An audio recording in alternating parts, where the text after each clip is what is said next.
Pemda Maluku Tengah diminta transparan soal dana bantuan penanganan gempa.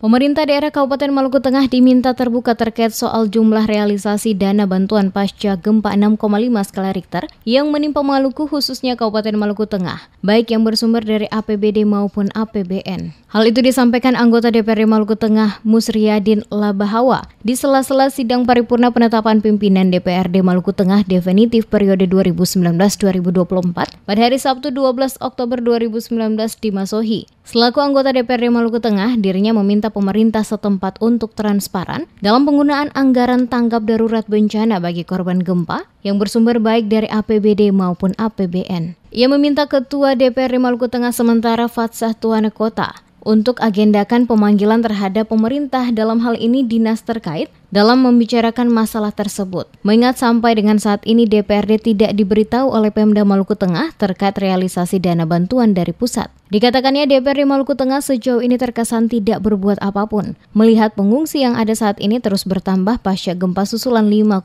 skala Richter. Oleh karena itu, dirinya mengusulkan untuk nantinya DPRD Maluku Tengah dapat segera bersinergi bersama dengan pemerintah daerah dalam melihat nasib para pengungsi saat ini, di mana banyak yang mengeluhkan akan bantuan berupa tenda dan perlengkapan tidur di tenda-tenda pengungsian, khususnya di wilayah Maluku Tengah yang cukup banyak korban akibat gempa.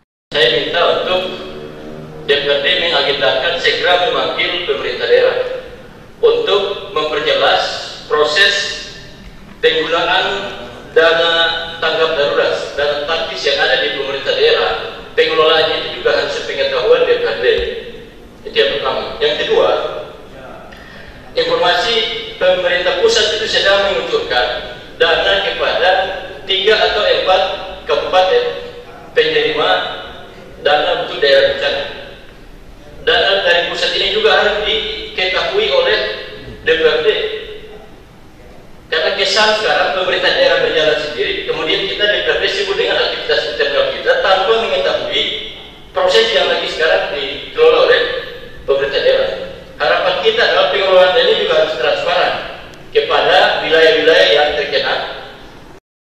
Seperti diketahui, bencana alam yakni gempa telah menyebabkan ribuan warga mengungsi, termasuk warga di wilayah Maluku Tengah beberapa lokasi, di mana kebanyakan rumah mereka hancur akibat gempa sehingga mereka masih menempati tenda-tenda pengungsian.